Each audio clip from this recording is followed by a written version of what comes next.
ఈ మధ్య కథానాయికలు తెలివి మీరిపోయారు. పారితోషానికి బదులు కొన్ని ఏరియాల హక్కుల్లో సినిమాల్లో వాటాను రాయించుకుంటున్నారు. అది మంచి లాభాలనే తెచ్చిపెడుతోంది. తాజాగా అల్లు అర్జున్ కూడా ఈ బిజినెస్ లోకే దిగిపోయాడన్నది ఇండస్ట్రీ వర్గాల టాక్. బన్నీ కొత్త చిత్రం దువ్వాడ జగన్నాథం విడుదలకు సిద్ధమవుతోంది. ఈ సినిమాపై ఓ ఆసక్తికరమైన వార్త బయటకు వచ్చింది. అదేంటంటే ఈ సినిమా కోసం బన్నీ పారితోషికం తీసుకోలేదట. తూర్పు గోదావరి, పశ్చిమ గోదావరి, కృష్ణా జిల్లాల రైట్స్ బన్నీ తన దగ్గరే ఉంచుకున్నాడని తెలుస్తోంది.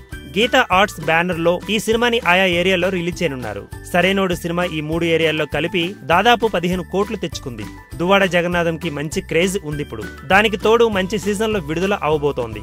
బాహుబలి హవా తగ్గిన తరుణంలో, పోటీగా పెద్ద సినిమాలేవి లేని సమయంలో డీజే వస్తున్నాడు. సినిమా బాగుంటే 15 కోట్లు రాబట్టడం ఏమాత్రం కష్టం కాదు. బన్నీ పారితోషికం 10 కోట్ల లోపే ఉంటుంది. అదే సినిమా హిట్ అయితే ఏకంగా 15 కోట్లు తెచ్చుకోవచ్చు.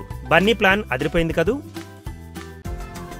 ఈ వీడియో గనుక మీకు నచ్చినట్టయితే లైక్ చేయండి, షేర్ చేయండి, సబ్స్క్రైబ్ చేసుకోండి.